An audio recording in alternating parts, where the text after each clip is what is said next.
यहां तक जितनी भी चर्चा हुई, श्री कपिल भगवान ने ज्ञान योग भी कहा, भक्ति योग भी कहा।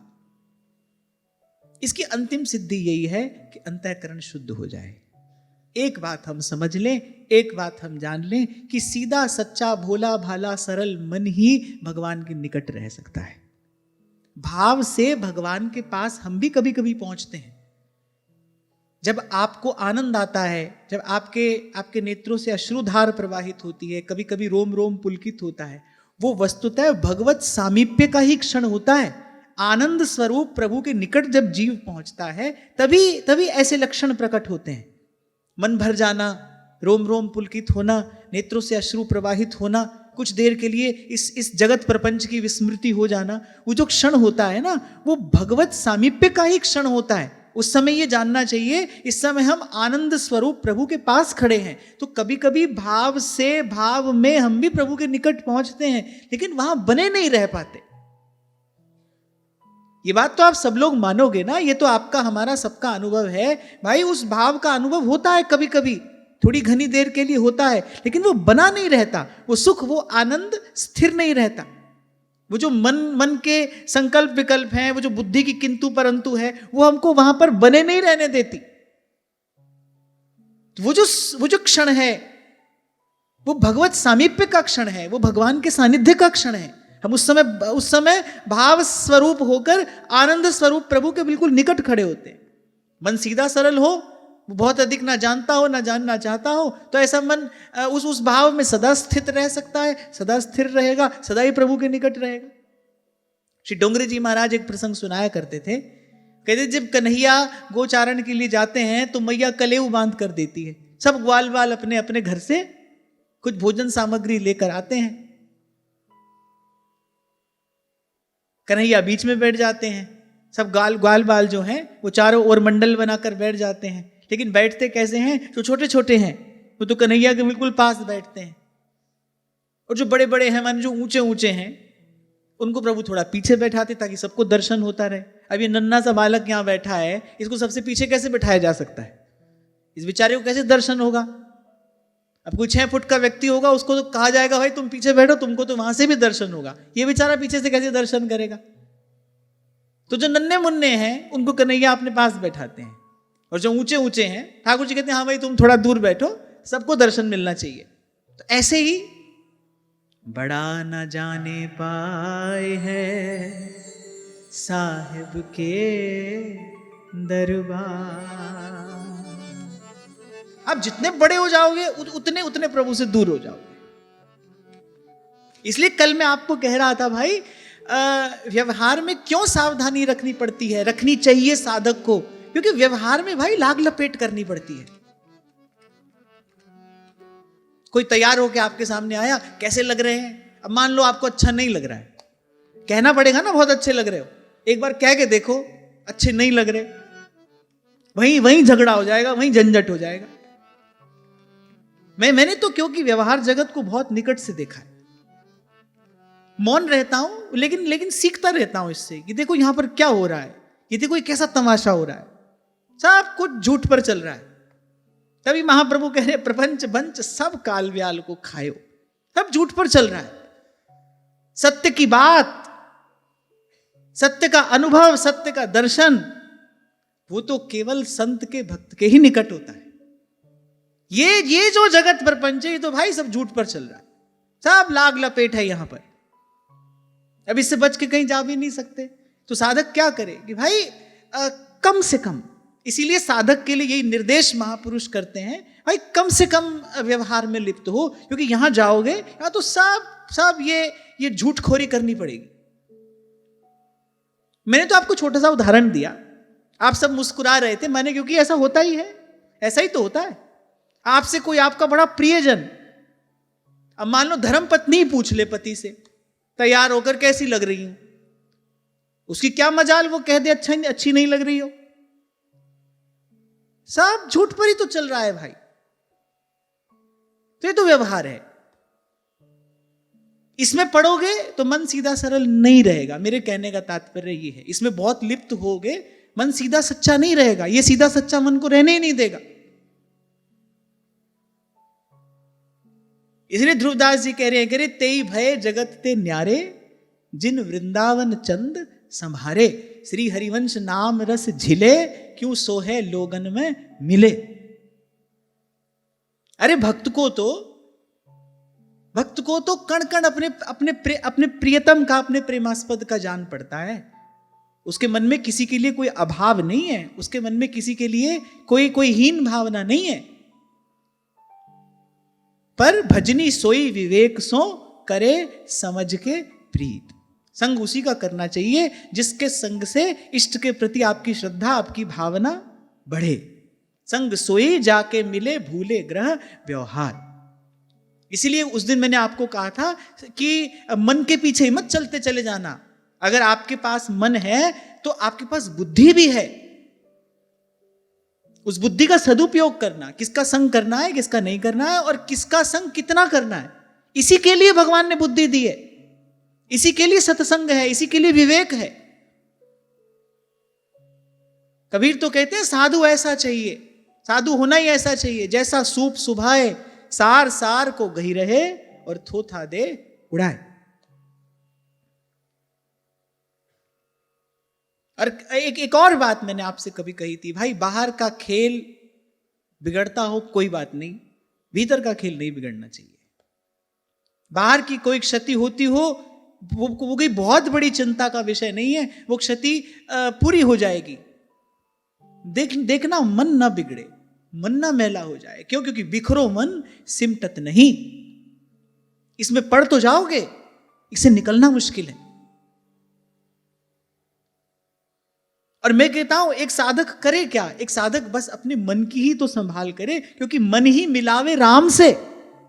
जो वस्तु वस्तुतः प्रभु को निवेदन करनी है, आज नहीं तो कल जो प्रभु से मिलेगी, आपको हमको मिलाएगी, उसी एक चीज की तो संभाल करनी है। मन ही मिलावे राम से, मन संभालना है अपना, भाई हमारा मन ना बिगड़े। बाकी तो व्यक्ति अपनी ओर से प्रयास करता है, उसको करना भी चाहिए, पर अंतिम बात तो यही है, तेरे मन कुछ और है, करता के कुछ और। तुलसी बाबा कहते हैं, सुनहु भरत भावी प्रबल, बिलखि कहेहु मुनिनाथ, हानि लाभ जीवन मरण, जस अप जस विधिहात।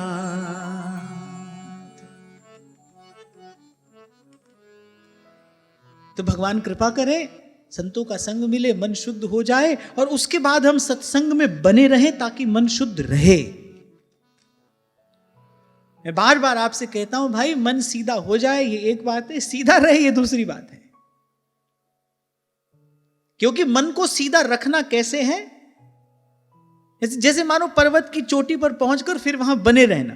आप देखो चोटी पर पहुंचकर झंडा गाड़ के बहुत लोग आ जाते हैं, लेकिन वहां पर पहुंचे, बस अपना झंडा गाड़ा, कुछ क्षण वहां पर रुके और लौट आए। वहां पर बने रहना असंभव है। और मन सदा रहे, ये कैसा है? पर्वत की चोटी पर बने रहने जैसा कठिन है। तभी कहा खरोई कठिन है, भजन ढिंग ढरिबो, भजन ना हुई खेल खिलौना, जो कांचे डोरे सो बांध खिलावे, प्रबल सिंह को छौना। आज अभी किसी माता ने लिखा होगा ये कि बच्चे दीक्षित होने के बाद नियमों का पालन नहीं करते। बड़े कौन सा करते हैं? बड़े कौन सा करते हैं? इसमें बच्चे बड़े की बात नहीं है भाई। बात तो ये है, जो दीक्षा होने के बाद नियम का पालन करे वो बड़ा है, और जो ना करे वो सब बच्चे हैं। जो नियम पालन कर रहा है वो बड़ा है, जो नहीं कर रहा है वो बच्चा ही है। पर फिर भी माता ने देखा होगा तो उसकी चिंता स्वाभाविक है। बच्चों से तो केवल इतना कराओ, यदि बच्चों की दीक्षा हो गई है, बच्चों को बच्चा रहने दो। बच्चों से तो केवल इतना कराओ कि कुछ क्षण बस वो नाम जप करते रहे, उनके लिए अभी इतना पर्याप्त है। जीवात्मा की अपनी यात्रा होती है भाई, उसका अपना एक संस्कार होता है। वो यहां तक आ गए, यही प्रभु की बड़ी कृपा है कि श्वेत हो जाते हैं, जीवन धन हाथ से चला जाता है, तब भी मैं देखता हूं व्यक्ति को सुध नहीं आती, सुमिरन की सुध नहीं आती। ये नन्हे मुन्ने बच्चे यहां पर आकर बैठते हैं, कथा सुनते हैं, अरे 2 माला भी कर लें बहुत है, धीरे धीरे आगे बढ़ेंगे। इनको मुझे बहुत अधिक कठोर नियमों में नहीं बांधना है, इनके सीधे सरल मन को तो मुझे सीधा सरल ही रहने देना है। मैं तो चाहता हूं कि इनके मन में केवल एक ही भाव के प्रति श्रद्धा और विश्वास हो, एक ही भाव, सांस सांस सिमरै गोविंद, मन अंतर की उतरे चिंत। अरे दीक्षा हो गई बच्चों की, कोई बड़ी छोटी बात है ये? इनसे तो बस एक ही नियम पालन कराना है, बहुत अधिक नियम इनके लिए है ही नहीं, एक ही नियम है, नाम जपें बस। अब वो आपको कैसे कराना है वो आप देखो, इनके लिए एक ही नियम है। अच्छा, एक और बात मैं आपको लगे हाथ कह दूं, ठाकुर जी के दरबार में भी ऐसी व्यवस्था है। जैसे आपने कहा बच्चे ऐसा नहीं करते, मैंने तुरंत कहा ना, अरे बच्चे ही तो हैं, बच्चा ही तो है, इसके लिए इतना ही बहुत है। ऐसी भीतर से यदि बच्चे बने रहोगे तो प्रभु कहेंगे बेटा तुझे बहुत अधिक कुछ नहीं करना है, तू इतना ही कर। अब बहुत बड़े पंडित बनोगे, ठाकुर जी कहेंगे बेटा आजा मैदान में। फिर तुम्हारे लिए क्वेश्चन पेपर भी दूसरा है, फिर तुम्हारी परीक्षा की व्यवस्था भी दूसरी है। अब भोले भाले बच्चे बने रहो। मैं तो यही कहूंगा, मेरा तो अपना जीवन का अनुभव यही कहता है। इसलिए मैंने कल आपको कहा था, ये जो सब उपाधियां हैं ना, यही व्याधि है, यही व्याधि है। इसकी कोई आवश्यकता नहीं है। बड़ा न जाने पाए है साहेब के दरबार। अरे सहजो भाई तो कहती है द्वारे ही पे लागी है सहजो मोटी मार। आप देखो सब संत अंत में पहुंचे कहां? ज्ञान त्यान किछ कर्म ना जाना, सार ना जाना तेरी। हरिदास कहते हैं राम में पूजा कहां चढ़ाऊं, फल और फूल अनूप न पाऊं, मन ही पूजा मन ही धूप, मन ही सेऊं सहज स्वरूप। वहां महादेव की कितनी अद्भुत स्तुति श्री काकभुसुंडी जी के पूर्व जन्म के गुरुदेव ने की। एक बात बड़ी अद्भुत है, कहां से शुरू होती है स्तुति? नमामि शमीशान निर्वाण रूपम विभुम व्यापकम ब्रह्म वेद स्वरूपम निजम निर्गुणम निर्विकल्पम निरीहम चिदाकाशमाकाशवासं भजेहम् निराकारमोङ्कारमूलं तुरीयं गिरा ज्ञानगोतीतमीशं गिरीशं करालं महाकाल कालं कृपालं गुणागार संसार पारं नतोऽहम्। पूरी स्तुति में शिव का स्वरूप भी कहा, शिव का स्वभाव भी कहा। कलातीत कल्याण कल्पांतकारी सदा सज्जनानंद दाता पुरारी चिदानंद संदोह मोहापहारी प्रसीद प्रसीद प्रभो मन्मथारी प्रसीद प्रसीद प्रभो मन्मथारी। इतनी अद्भुत स्तुति है ये, एक एक शब्द अमित अर्थ लिए है इस रुद्राष्टक का। तो शिव का स्वरूप भी कहा, शिव का स्वभाव भी कहा। अंत में क्या कह रहे हैं? न जानामि योगम जपम नैव पूजा न तो हम सदा सर्वदा शंभुतुभ्यं जरा जन्म दुःखौघ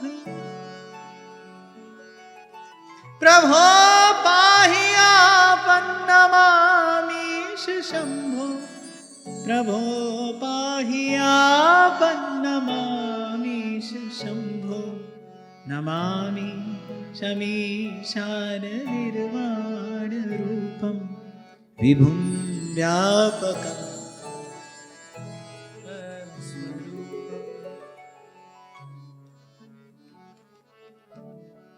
ऐसे प्रसंग में ये एक क्षण आया तो मैं ये बात कहता हुआ आगे चलूं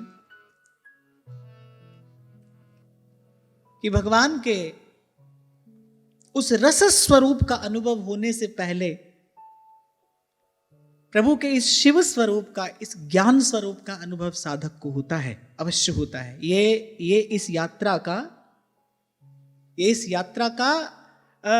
अत्यंत महत्वपूर्ण और अवश्य आने वाला पड़ाव है।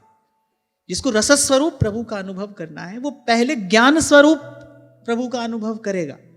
श्री सेवक जी महाराज ने भी रस विलास कहने से पहले श्री हित जस विलास कहा। विश्वंभर सब जग आभास, जस वर्णौ हरिवंश विलास, श्री हरिवंश ही गाई हूं। रस स्वरूप के अनुभव से पहले ज्ञान स्वरूप का अनुभव होता है। अगर मैं बहुत सरल शब्दों में कहूं तो कृष्ण मिले उससे पहले शिव मिलते हैं। तभी भगवान कह रहे हैं जहां पर कृपा न करहि पुरारी, सो न पाव मुनि भगति हमारी।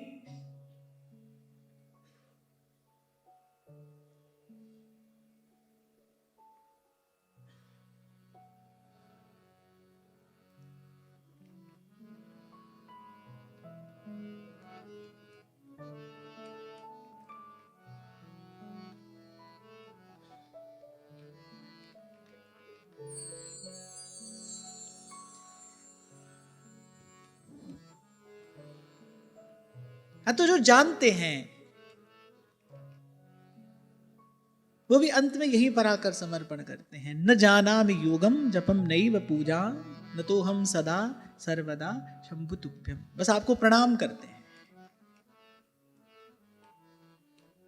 और मैं कहता हूं कि परम देव के आराधन के लिए, मैं और किसी देवी देवता की बात नहीं कर रहा, उस परम देव के आराधन के लिए प्रणाम से सुंदर और कोई विधि नहीं है। श्वास श्वास से नाम जपने से सुंदर उसकी कोई पूजा नहीं है।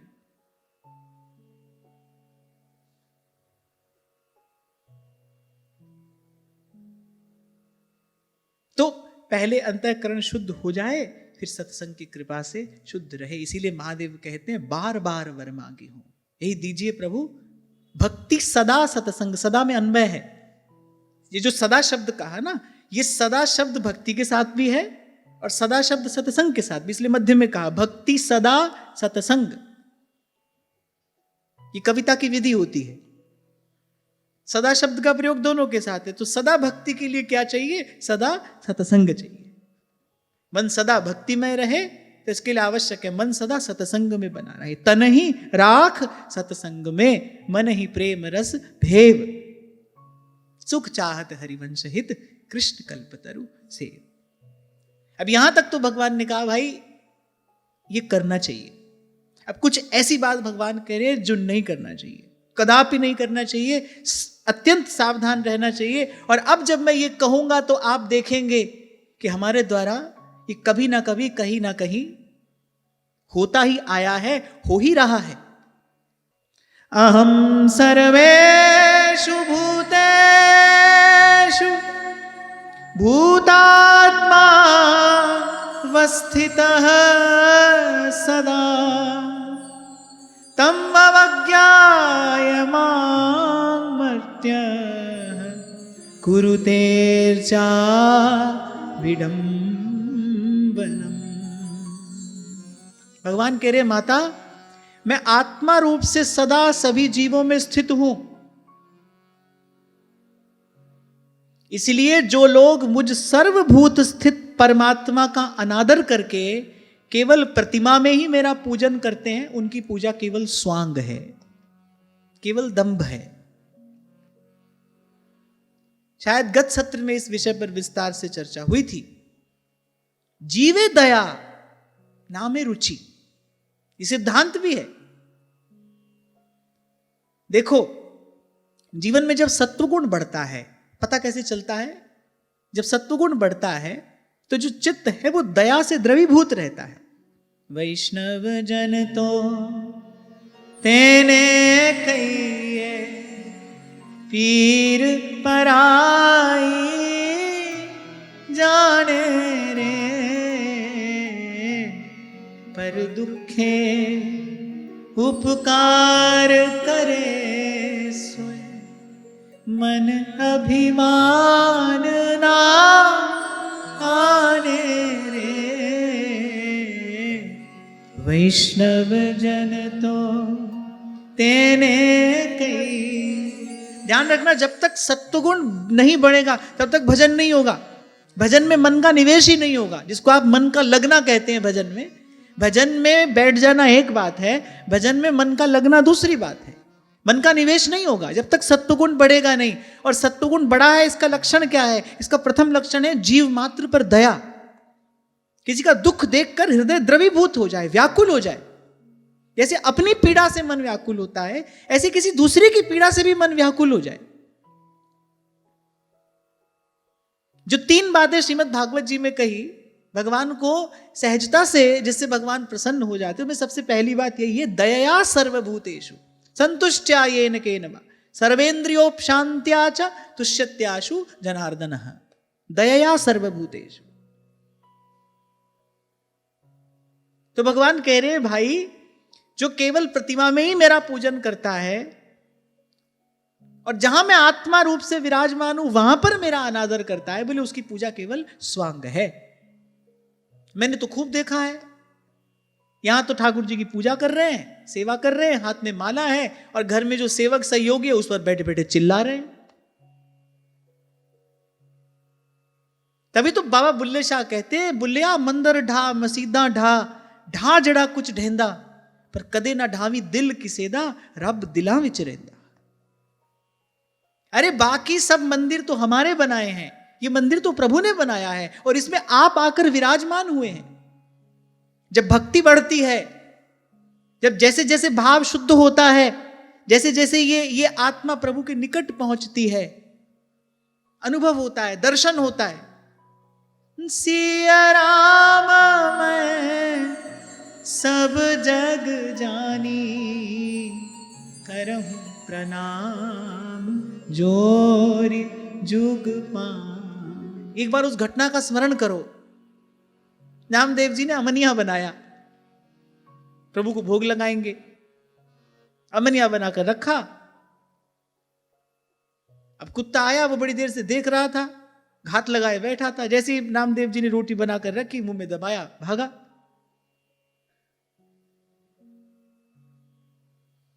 कह सुन तो लेते हैं हम ये बात, एक बार इस दृश्य की आप भावना करो, कैसा हृदय होगा वो।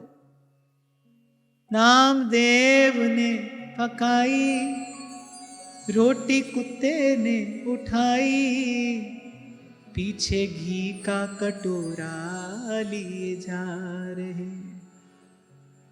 बोले रूखी तो ना खाओ, थोड़ा घी तो लगाओ, रूप अपना क्यों मुझसे छिपा।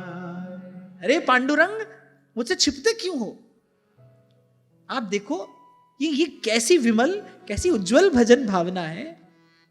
वो उनको अपने प्रियतम के अतिरिक्त, उनको अपने प्रभु के अतिरिक्त और कोई दिखता ही नहीं, कुछ सूझता ही नहीं। रहीम कहते हैं, नैनन पिय मूरत बसी, करे पर छवि कहां समाए।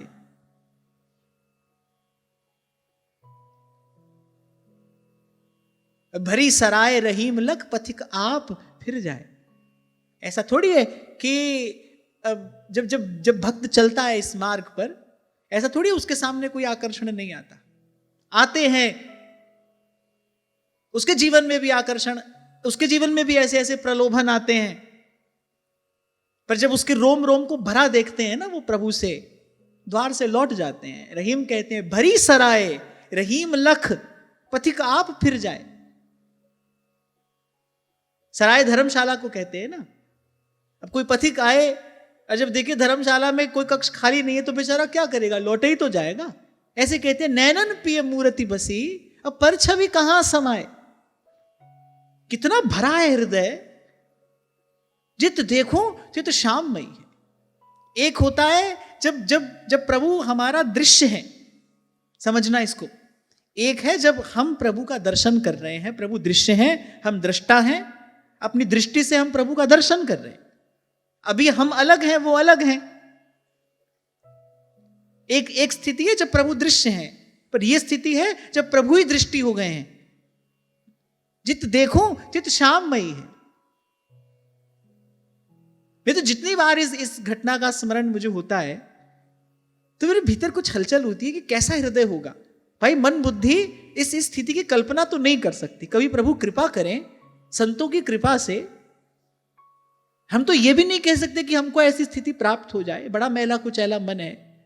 कभी इन संतों की कृपा हो और भले एक क्षण के लिए इस सुख का, इस रस का हमको भी अनुभव हो। बोले रूखी तो ना खाओ, थोड़ा घी तो लगाओ, रूप अपना क्यों मुझसे छिपा रहे। ऐसे ही जब राणा विक्रमादित्य ने भेजा भूखा सिंह, मीरा जी के द्वार पर बैठा गरज रहा है, सब ड्योढ़ीदार भाग गए। भाई साहब उस समय ठाकुर जी को निवेदन करने के लिए बैजंती माला पिरो रही थी, सुबह सुबह का समय। अब देखो सारे महल में हाहाकार मच गया, सशस्त्र ड्योढ़ीदार। अब वो भूखा सिंह है, उसके भय से भयभीत होकर सब छोड़ गए। जो महल की जो दासियां थी उन्होंने भी हाहाकार मचा दिया। सब मीरा जी की सखियां सहेलियां सब चिंतातुर हो गई, व्याकुल हो गई, इनकी सुरक्षा किस प्रकार की जाए। और बाईसा की कृपा से मैं कभी कभी उस दृश्य की भावना सही प्रकार से कर पाता हूं। वो एकदम निश्चिंत अपनी सेवा में लगी, मगन, मस्त मगन। सूरत कलारी भई मतवारी, मदवा पी गई बिन तोले, अब मन मस्त भया अब क्या बोले। अपने अपने भाव में स्थित। जब कान में खबर पड़ी तो उन्होंने कहा, अरे व्यर्थ ही चिंता कर रही हो तुम सब। आज मेरे भाग्य जगे हैं, मेरे द्वार पर नृसिंह भगवान पधारे हैं। उसी भावना से वो हाथ में वो पूजा की थाली, बैजंती माला, नैवेद्य निवेदन करना था गिरधर लाल को। और मंद मंथर गति से मुस्कुराती मुस्कुराती कृष्ण गोविंद करती करती वो बनमाला वो पहना देती है उस भूखे नाहर के कंठ में। अपने हाथ में मोदक लेकर खिला रही हैं उसको। और वहां दूर खड़े राणा के वो जो षड्यंत्रकारी सैनिक थे, वो जब ये सूचना जाकर देते हैं राणा को, तो वो मूर्ख क्या कहता है, बोले जरूर कोई जादू टोना जानती होगी। अरे प्रेम से बड़ा कौन सा टोना होता है, जिससे भगवान मोहित हो जाते हैं। प्रेम से बड़ा कौन सा टोना होता है। संत के पास, भक्त के पास तो एक यही जादू है भाई, यही टोना है, यही उसका तंत्र मंत्र यंत्र सब कुछ यही है। हरि व्यापक सर्वत्र समाना, प्रेम ते प्रगट हो ही मैं जाना, प्रेम ते प्रगट हो ही मैं जाना। हम अधिक ना करें, हम केवल इतना तो करें कि प्रतिकूलता में प्रभु की कृपा का अनुभव करने का प्रयास करें। जो व्यक्ति, जो स्थिति हमारे अनुकूल नहीं है, उसमें हम भगवान की कृपा देखने का प्रयास करें। अनुकूल में तो सब कर लेंगे, जब सब आपके अनुकूल है सभी कह देंगे भाई भगवान की कृपा है, ये तो कोई बड़ी बात नहीं है। इसमें तो जो सत्संग में आ रहा है, जिसके जीवन में सत्संग है, सद्विचार है, ये काम तो वो भी कर लेगा, जिसके जीवन में नहीं है ये वो भी कर लेगा, कह देगा भाई चलो भगवान की कृपा है, सब ठीक है। पर जब प्रतिकूलता आए, जब कोई हमारे अनुकूल नहीं है, उसमें भी भगवान की कृपा का हम दर्शन करें। खैर हम तो ये बात कर रहे थे कि सर्वभूत में भगवान की सत्ता का अनुभव। आपसे बार बार मैंने कहा भाई ये विश्वरूप भगवान की सेवा जब तक हम नहीं करेंगे, सी राम मैं सब जग जानी, इसलिए मैंने आपसे कहा था जब सेवा की बात आए तो इसकी करनी है इसकी नहीं, ऐसा नहीं, सेवा सबकी करनी है। जी जंत सब तुद उपाय, जित जित पाणा तित तित लाय। सब किछ कीता तेरा होवे। आप एक बार ऐसा करने का सोचो तो सही, भगवान अपना भंडार खोल देंगे आपके लिए। हम पहले ही अपने मन को इतना संकुचित किए रहते हैं, भाई इसकी सेवा करेंगे इसकी नहीं करेंगे, ये हमारा नहीं है, ये अपना है ये पराया है। हमारी सेवा भावना सीमित है, इसीलिए हमारे पास सेवा का साधन भी सीमित है। ये बात मैं आपको अपने अनुभव से कह रहा हूं। हमारी सेवा भावना सीमित है, इसीलिए हमारे पास सेवा का साधन भी सीमित है। आप अपनी सेवा भावना को असीम करिए, भाई सबकी सेवा करेंगे, जी जंत सब तुद उपाय। अगर एक प्रभु का है तो दूसरे को बनाने वाला कोई और थोड़ी है। एको हम द्वितीयो नास्ति। अगर मित्र को प्रभु ने भेजा है, शत्रु को भेजने वाला कौन है? और पहले भी आपसे कभी मैंने कहा था, ये ना देखना मिल क्या रहा है, ये देखो देने वाला कौन है। संसार से कितना मान सम्मान मिल जाए, कितनी लेपापोती संसार करता है, कितना मान सम्मान यहां से मिल जाए, अंत में क्या हाथ आता है? दुख के अतिरिक्त अंत में क्या हाथ आता है? ये उत्तम से उत्तम वस्तु भी दे तो भी अंतिम परिणाम दुख है। और प्रभु की ओर से कुछ भी आए, वो आज भले हमको प्रतिकूल जान पड़ता हो, पर ध्यान रखना उससे अंत में जीव का कल्याण ही होता है। मंगल भवन जो देते हैं उससे जीव का मंगल ही होता है, कल्याण ही होता है। तो ये ना देखना क्या मिल रहा है, ये देखना दे कौन रहा है, ये वस्तु आ कहां से रही है। यदि उसका स्रोत यही द्वंद्व युक्त संसार है तो उसकी अंतिम परिणति द्वंद्व में ही होगी। वो आपको द्वंद्व में ही छोड़कर जाएगा। दो बात, एक तो जो आएगा वो छोड़कर जाएगा, वो रहेगा नहीं। इस द्वंद्व रूप संसार से आपके पास जो भी आएगा, दो बात पक्की जानना, एक तो जो आएगा वो आपको छोड़कर जाएगा, और दूसरी बात सुख में नहीं द्वंद्व में छोड़कर जाएगा। वो आपको और अभावग्रस्त करके जाएगा। इसलिए कहने वाला कहता है कि मैं किसी और के हाथ से समंदर भी ना लूं, एक कतरा भी समंदर है तू अगर दे दे। यहां से कुछ लेना देना नहीं भाई, यहां तो प्रभु कृपा करे हम सेवा करते रहे, क्योंकि सेवा लेने देने में नहीं आती। सेवा ही तो है जो लेने देने की भावना से अलग है। अगर लेने देने की भावना है तो फिर सेवा नहीं है। तो यहां लेना देना नहीं करना, अब कुछ तो करना पड़ेगा, क्या करें? ना लेना है ना देना, फिर करें क्या? सेवा करो, इसको प्रभु का रूप मानकर इसकी सेवा करो। कल भी हम मान्यता की बात कर रहे थे ना, मान्यता में बड़ा बल है, मान्यता में बड़ी शक्ति है। एक मूर्ति को कोई मानता है तो भगवान है, नहीं मानता है तो कुछ भी नहीं है। एक ही समय में एक मूर्त में किसी को सर्वस्व का दर्शन होता है, एक व्यक्ति निराभावग्रस्त खड़ा रहता है। क्या है? मान्यता ही तो है। ऐसे मैं तो कहता हूं इस पूरे विश्व को भगवान की मूर्ति मानकर, गगन में थार रवचंद दीपक बरे, तारका मंडल जनक मोती। कोई श्री गुरु नानक देव जी महाराज ने मंदिर जाने की ना नहीं की थी। वो कहते थे मैं यहीं बैठा बैठा अनंत रूप भगवान की आरती करी तो रहा हूं। धूप मलयान लो पवन चमरो करे, सगल वन राय फूलंत ज्योति, कैसी आरती। ये देखो ये कैसी अद्भुत आरती हो रही है यहां। और आगे भगवान कहेंगे, समझाकर कह रहे हैं माता से कि माता इससे बचना। और वस्तुतः ये सब उपदेश हमारे लिए किया जा रहा है, हम ऐसा ही करते हैं। मंदिर में भगवान की पूजा हो रही है,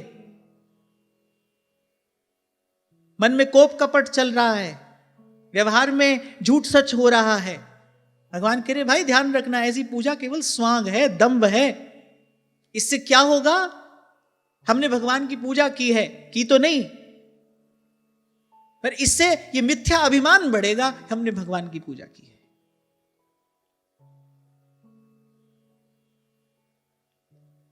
सेठ जी अपने घर में मंदिर बनाते हैं, फिर पुजारी रखते हैं पैसा देकर। पुजारी आता है, सेठ जी सोफा पर बैठे हैं, टांग पर टांग चढ़ाए, पुजारी मंत्र भी बोल रहा है, और तो और दीपक भी पुजारी लगाकर दे रहा है। आरती प्रज्वलित करके सेठ जी का हाथ लगवाता है, फिर आरती करता है। और सेठ जी क्या कर रहे हैं? सेठ जी भगवान से व्यापार करने में लगे हैं। पूजा पुजारी कर रहा है, वो भगवान से व्यापार करने में लगे हैं। इतना दे दो तो इतना मैं कर दूं। अच्छा, इतना भी नहीं कहते कि मैं इतना निवेदन करूं तो आप इतना देना, नहीं कह रहे पहले तुम इतना दे दो तो मैं इतना कर दूं। ये भी देखो, मनोरथ मांगने वाले का ये भी एक सिद्धांत होता है। वो पहले ये थोड़ी कहता है कि मैं इतना कर देता हूं आप कर देना, उसको भगवान पर भरोसा थोड़ी है। वो कह रहे भाई पहले तू अपना काम कर दे, फिर मैं आगे कर जाऊंगा। तेरे को ही मेरे पर विश्वास करना पड़ेगा, मेरे को तेरे पर विश्वास नहीं है। मनोरथ कैसे मांगता है व्यक्ति? ऐसी तो कहता है प्रभु ये मनोरथ पूरा हो जाए तो आकर बंगला लगवा देंगे, ये मनोरथ पूरा हो जाए तो आकर 56 भोग लगवा देंगे। ऐसा तो मैंने किसी को नहीं देखा 56 भोग लगवा कर जा रहे हैं, आप ये मनोरथ पूरा कर देना। इतना भरोसा है कहां भगवान पे? आज हम 56 भोग लगवा दें और ये हमारा मनोरथ पूरा ना करें, भाई हम इनका क्या बिगाड़ लेंगे? तो आदमी सोचता है भाई पहले हमारा काम हो जाए, पहले माल अंटी में आ जाए, फिर उसमें से कुछ निकाल कर तुमको भी दे देंगे। सब हंस रहे हो, सबने ऐसा ही तो किया है। मैंने कहा ना, मैंने तो व्यवहार जगत को बड़ी निकट से देखा है, चुपचाप देखता हूं कि देखो ये क्या तमाशा हो रहा है।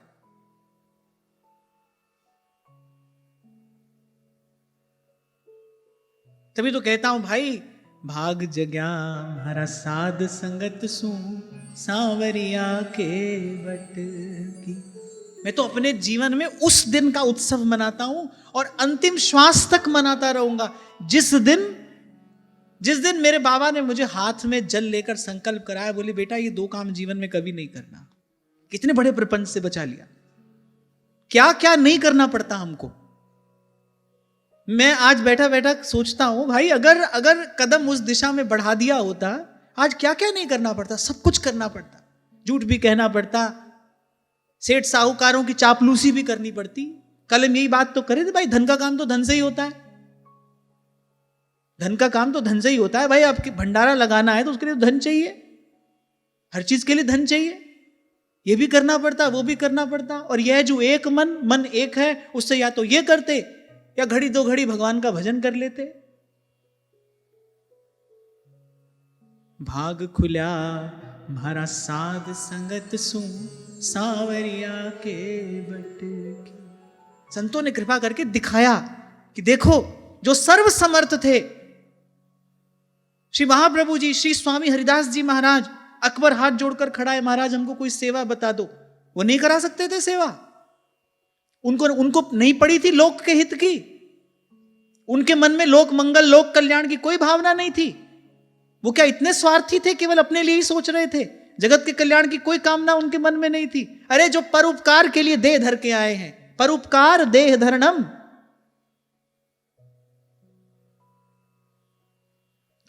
क्या पद चिन्ह है उनके, देखिए किस ओर ले जा रहे हैं वो। बड़े बड़े राजा महाराजा हाथ जोड़कर खड़े हैं, हमको कोई सेवा का अवसर दीजिए।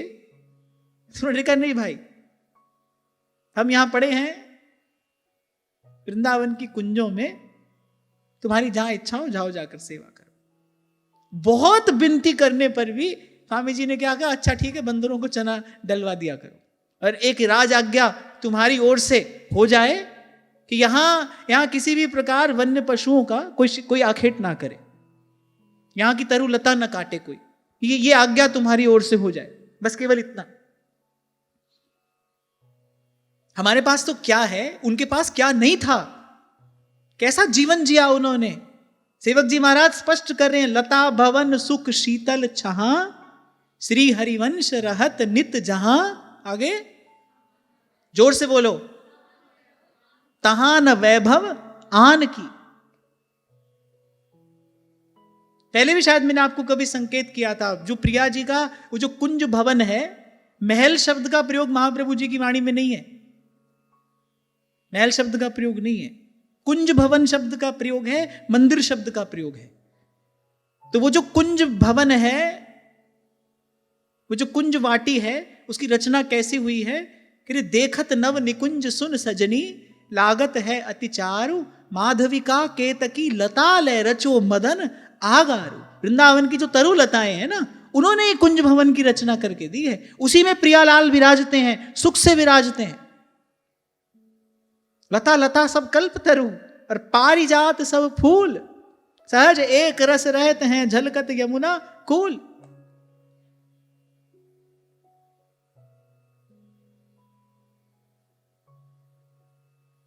और मेरी तो इस सिद्धांत में निष्ठा है भाई, और मैं बड़ी विनम्रता पूर्वक अपनी बात यहां से कह रहा हूं। पहले ही मैंने कहा, मैं कोई उपदेश नहीं कर रहा कि भाई आपने अपना कल्याण किया तो आपने विश्व के कल्याण में जो आपका योगदान था आपने दे दिया, आप अपना कल्याण करिए। सेवक जी महाराज ने सिद्धांत में ये बात कही है, तो ये बिगानी का परी अपनी निवेद। पहले आप अपना कल्याण करिए, आप योग्य हो जाइए, आप समर्थ हो जाइए, उसके बाद भगवान जो आज्ञा दें आप उसे करिए।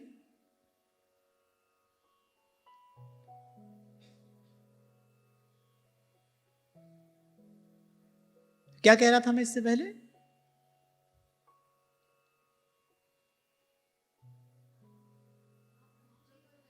और पहले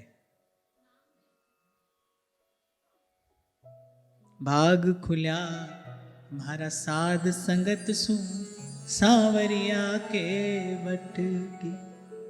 मीरा के प्रभु गिरधर नागर, मीरा के प्रभु गिरधर नागर, जन्म मरण सु छुट गई मेरो मन, लाग्यो हरि जी सु अब ना रहूंगी मैं अटकी। मेरो मन लाग्यो हरि जी सु अब ना रहूंगी मैं अटकी।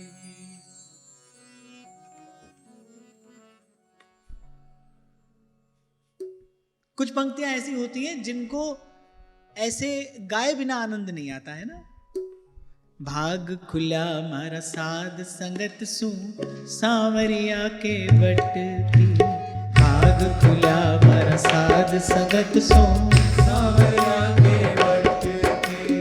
भाग खुला मारा साध संगत सु, सांवरिया के बट की।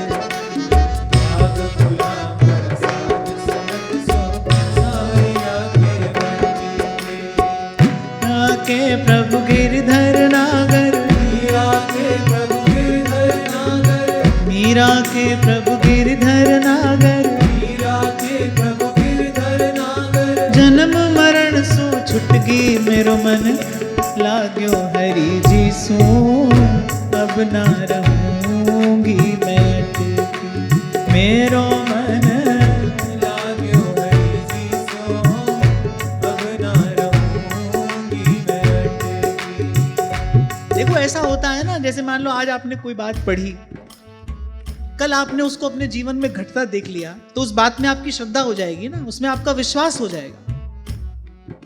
प्रभु की कृपा हुई, संतों की कृपा से जीवन में यही घटना घटी। यहां मैं संत की वाणी पढ़ता था और वहां कहीं ना कहीं प्रभु उसका अनुभव करा देते थे। तभी मैं आपको बड़ी निष्ठा से कहता हूं, जब तब साधु तारसी और सकल प्रपंच, प्रपंच से छुड़ाने वाला केवल संत है भाई, केवल संत है, वो छुड़ाता है जीव को।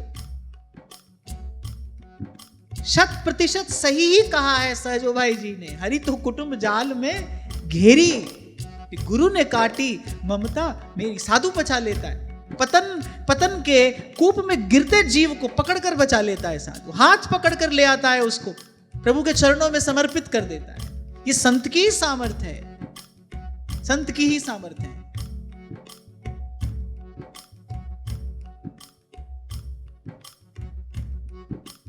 गुरु मिल्या रे दास जी, दीनी ज्ञान की गुटकी। गुरु मिल्या रे दास जी, दीनी ज्ञान की गुटकी। गुरु मिल्या रे दास जी दीन ही ज्ञान की गुटकी। गुरु मिला है दास जी दीन ज्ञान की गुटकी। नित उठ हरि जी राम मंदिर जास्या, नित उठ हरि जी राम मंदिर जास्या, नित उठ हरि जी राम मंदिर जास्या। नित उठ हरि जी राम मंदिर जास्या। नाचा दे दे चुटकी मेरो मन लाग्यो हरि जी सू। अब ना रहूंगी मैं अटकी, मेरो मन लाग्यो हरि जी सू। अब ना रहूंगी मैं अटकी। मीरा के प्रभु गिरधर नागर, मीरा के प्रभु गिरधर नागर, मीरा के प्रभु गिरधर नागर। मीरा के प्रभु गिरधर नागर। जन्म मरण सो छुटगी मेरो मन लाग्यो हरि जी सू। अब ना रहूंगी मैं अटकी, मेरो मन लाग्यो हरि जी सो, अब ना रहूंगी मैं अटकी। मेरो मन लाग्यो हरि जी सू। अब ना रहूंगी मैं अटकी। मेरो मन लाग्यो हरि जी सो, अब ना रहूंगी मैं अटकी। और मैं पुनः आपसे कहूं, श्री कपिल भगवान और माता देवहूति का जो ये संवाद है, इसका लक्ष्य वस्तुतः हम हैं। ये सिद्धांत हम तक पहुंचे, इसीलिए भगवान की ये लीला हुई।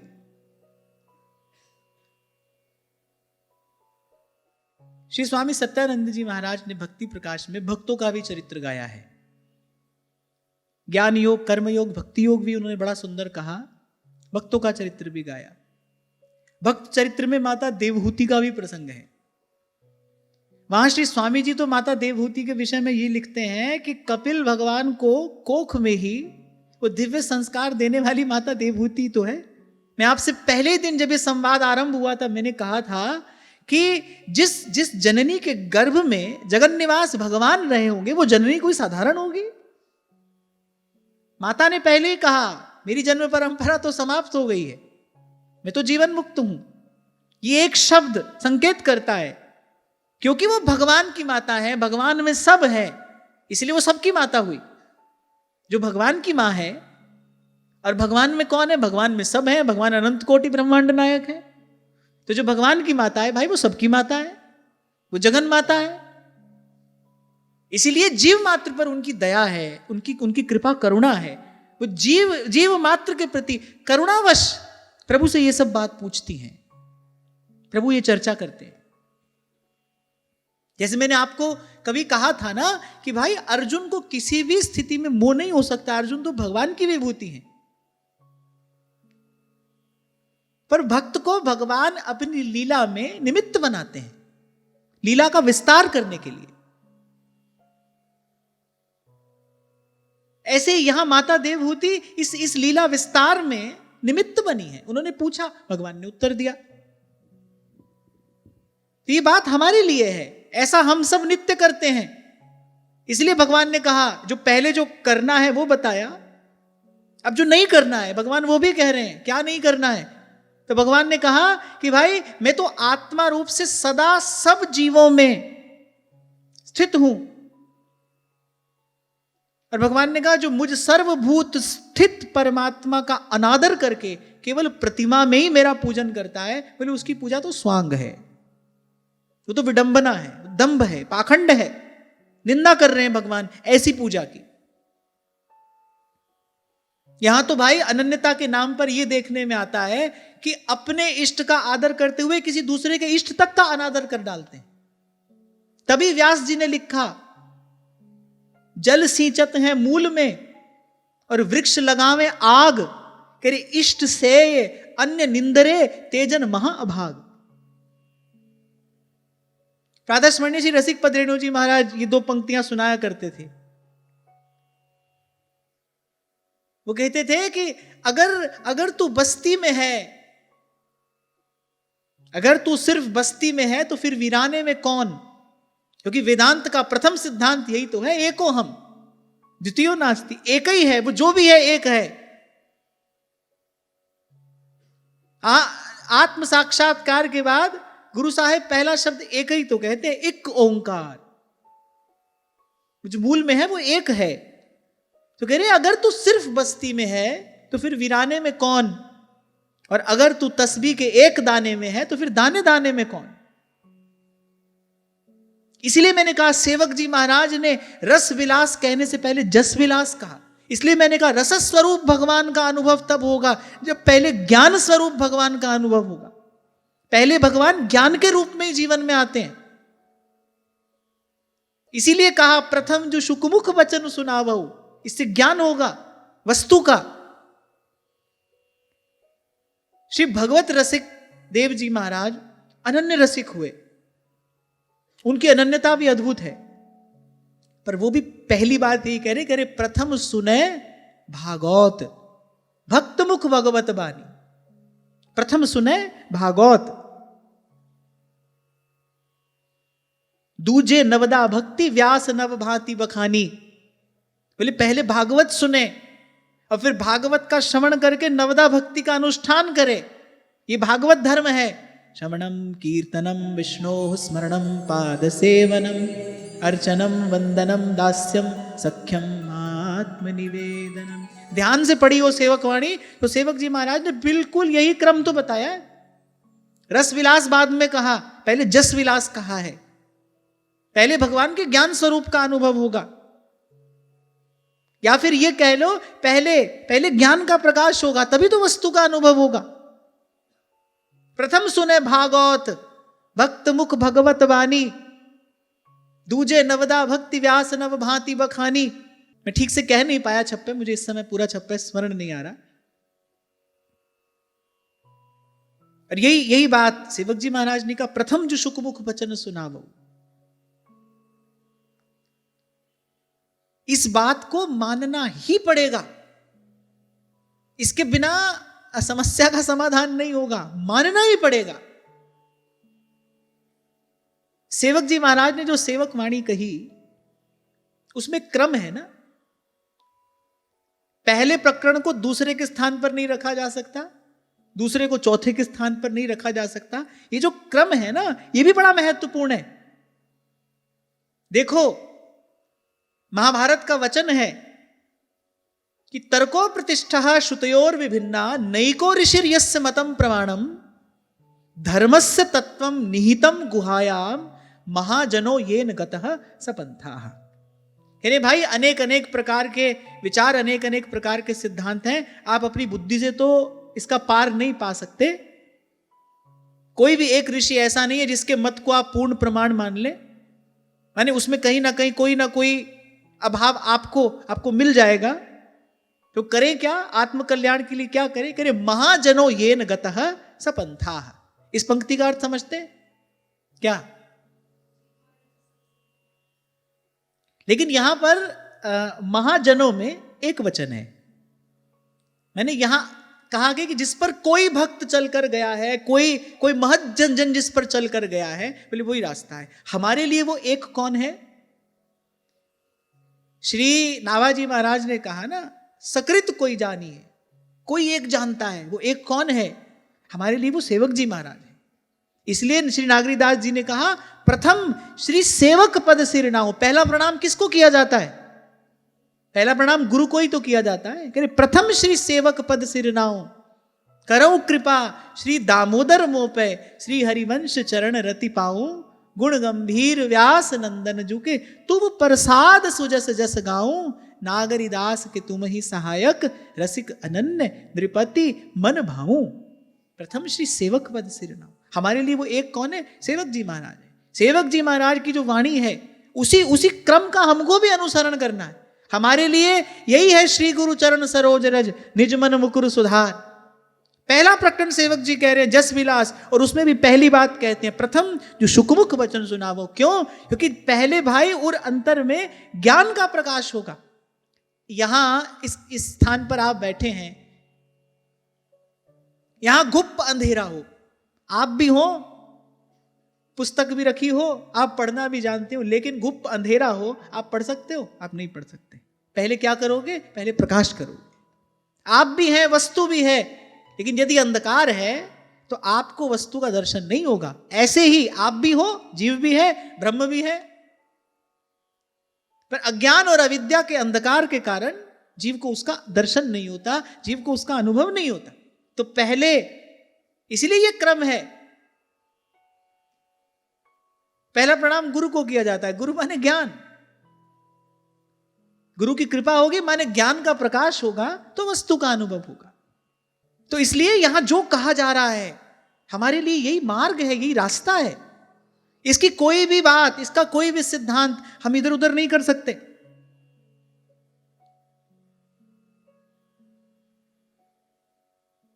अब बताओ, ये बात जो भगवान ने कही कि भाई मंदिर में तो बैठकर हमारी पूजा कर रहे हैं, बाहर लड़ रहे हैं, झगड़ रहे हैं, किसी को कोस रहे हैं, किसी पर क्रोध कर रहे हैं, क्या हम ऐसा नहीं करते? ईमानदारी से बताओ, हम ऐसा नहीं करते? करते हैं ना, हमारे द्वारा ऐसा होता है ना। तो भगवान कह रहे हैं भाई मेरी प्रतिमा में तो मेरा दर्शन करते हैं, और जहां मैं आत्मा रूप से स्थित हूं बोले वहां मेरा अनादर करते हैं। भगवान ने कहा भाई ऐसी पूजा तो स्वांग है। और वहीं इसके विपरीत, किसी दिन मंदिर में बैठकर आपने पूजा नहीं की, कोई बात नहीं, चलेगा, लेकिन आप यदि प्राणी मात्र में भगवत भाव रख के प्राणी मात्र की, जीव मात्र की सेवा की पवित्र भावना अपने मन में रखते हो तो भगवान की श्रेष्ठतम पूजा हो गई। मैं आपसे यही तो कह रहा था भाई, आपकी सेवा की भावना सीमित है, इसीलिए आपके पास सेवा का साधन भी सीमित है।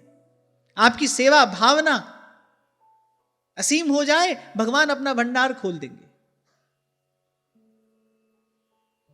संत जहां जाता है आप देखो उसकी गांठ में कुछ नहीं है क्योंकि साधु है, जहां जाता है अष्ट सिद्धि नौ निधि उसकी सेवा में रहती है।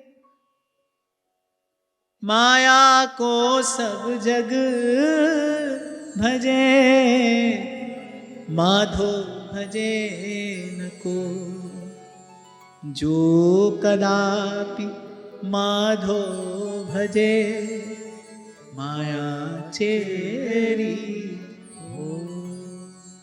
आपको सुनाया था ना मैंने, जब यहां वहां जाना होता था, जिसके यहां जाओ उससे वो यही कहता था भाई सब आपका ही है, जहां चले जाओ।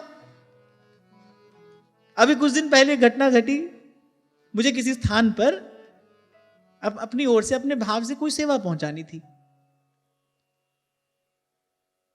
तो उस नगर में कोई भक्त परिवार है। मैंने शंभू जी को कहा शंभू जी आप उनसे कहो वो एक बार पहुंचा दें, हम उन तक पहुंचा देंगे। तो उन्होंने झट से काम कर दिया। मैंने शंभू जी को कहा कि अब आप उन तक पहुंचाओ। अब वो लेने कोई तैयार नहीं है, बोले ये सब भी गुरुदेव का ही है। वही कार्य मुझे एक स्थान पर और भी करना था, वहां भी मैंने ऐसा ही किया। अब सब सेवा भी हो गई, जो हमारे पास था वो हमारे पास ही रखा है। तो मैं तो देखता हूं प्रभु की कृपा का नित्य प्रति यही अनुभव, यही दर्शन मैं करता हूं। तभी तो आपसे कहता हूं भाई, हमने जो सोचा वो भी हुआ, जो नहीं सोचा वो भी हो रहा है। जिस दा साहिब डाढ़ा होवे, आप बस एक कार्य करो, जो आपके करने का कार्य है वो आप करो। और वो एक कार्य क्या है? मन क्रम वचन छाड़ चतुराई, भजत कृपा करी हई रघुराई, भजत कृपा करी हई रघुराई। अरे कोई नरसी हो तो उसकी भुंडी भरने के लिए द्वारिकाधीश तो आज भी खड़े हैं। कलयुग में कोई भगवान कंजूस थोड़ी हो गए। कलयुग तो हमारे लिए है ना, जितने दोष हैं वो तो हम में हैं। कलयुग में ठाकुर जी का स्वभाव थोड़ी बदल गया है। उल्टे इस युग में तो भगवान ने अपनी कृपा का द्वार सभी के लिए खोल दिया है। भजत कृपा करी हई रघुराई। हमारे हिस्से का काम ये है, हस दीन बंधु प्रभु कारण रहित कृपाल। अपने मन से कहो ये बात, तुलसीदास सठते ही भज, छाड़ कपट जंजाल, छाड़ कपट जंजाल।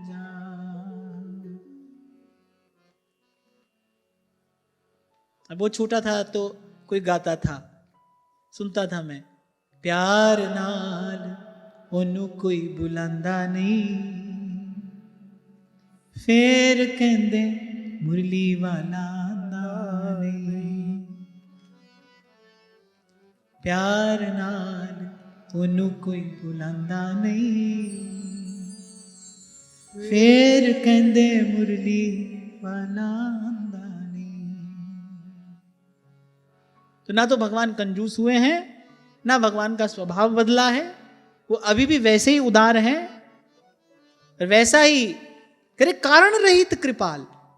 गोस्वामी जी कहते हैं कि बिना कारण के कृपा करना ही प्रभु का स्वभाव है। बिन सेवा को द्रव्य दी, जो द्रव्य दीन पे राम सरिस को नहीं। संत की वाणी की ये सामर्थ्य होती है ना, वो कहता भी है साथ साथ में दिखा भी देता है, क्योंकि उसके शब्दों में ज्ञान का प्रकाश है ना। महामोह तम पुंज जासु वचन रवि कर ही निकर।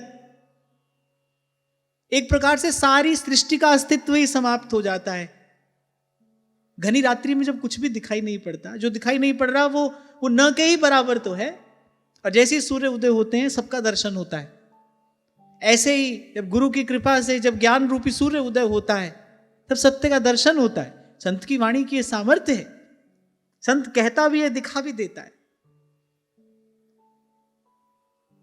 ऐसे जब गोस्वामी जी कहते हैं प्रभु तरु तर कपिडार पर, अच्छा वो कपि भी कोई छोटे मोटे नहीं थे,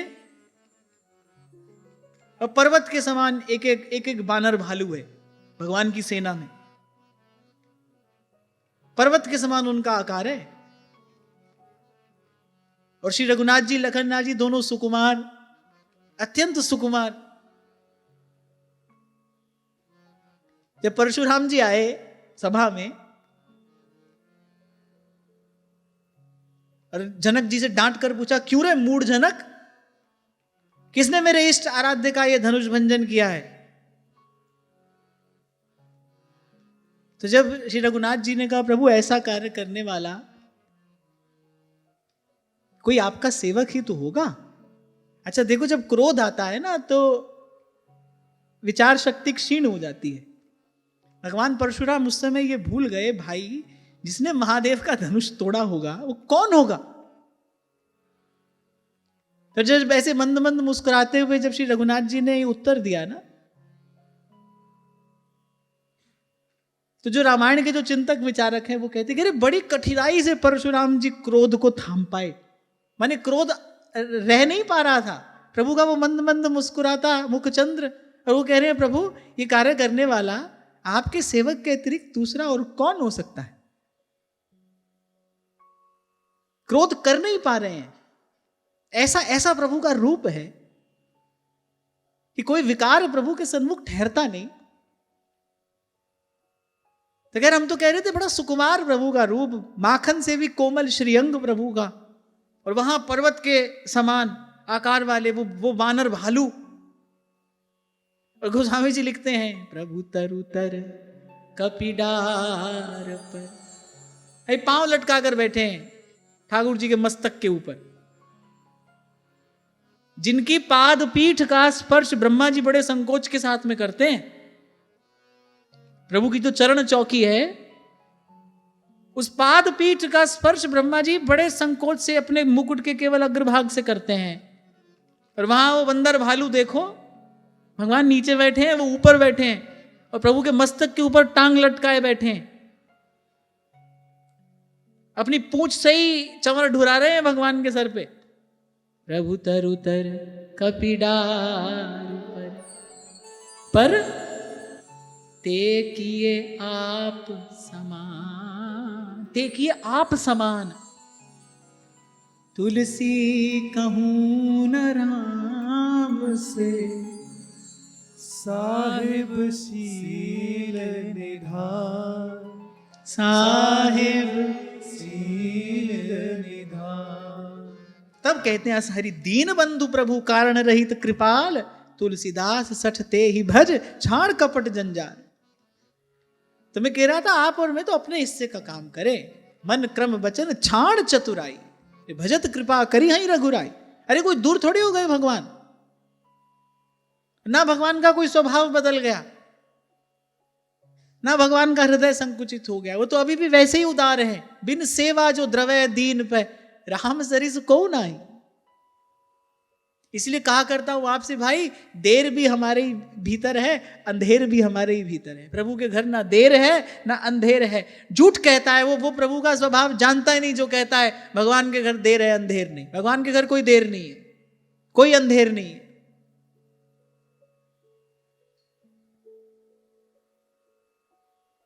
जब नामदेव जी की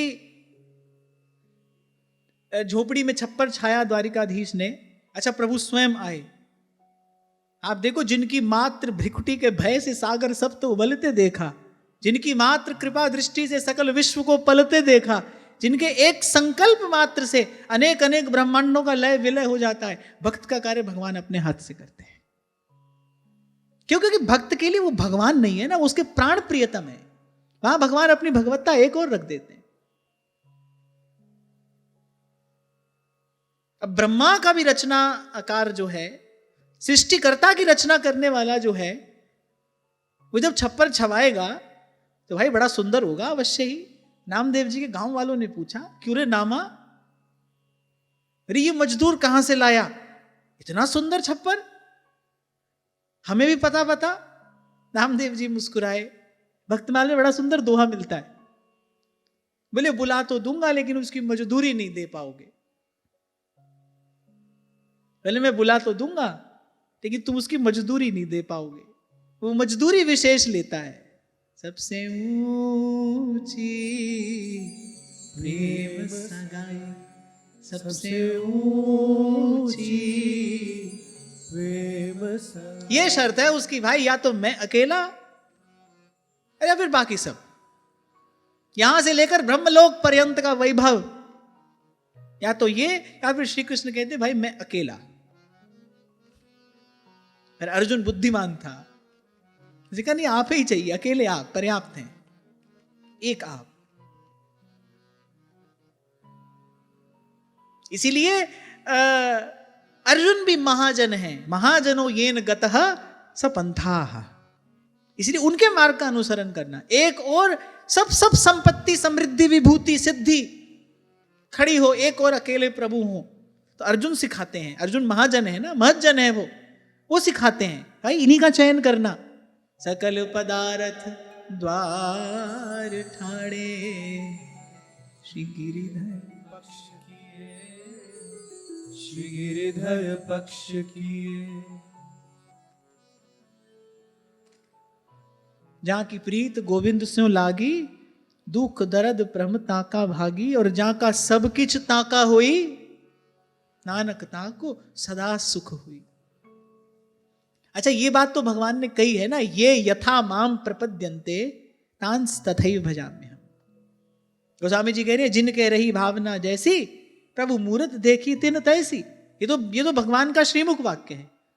अब जब कोई भगवान को अपना सब कुछ देता है ना, फिर भगवान भी अपना सब कुछ देते हैं उसको।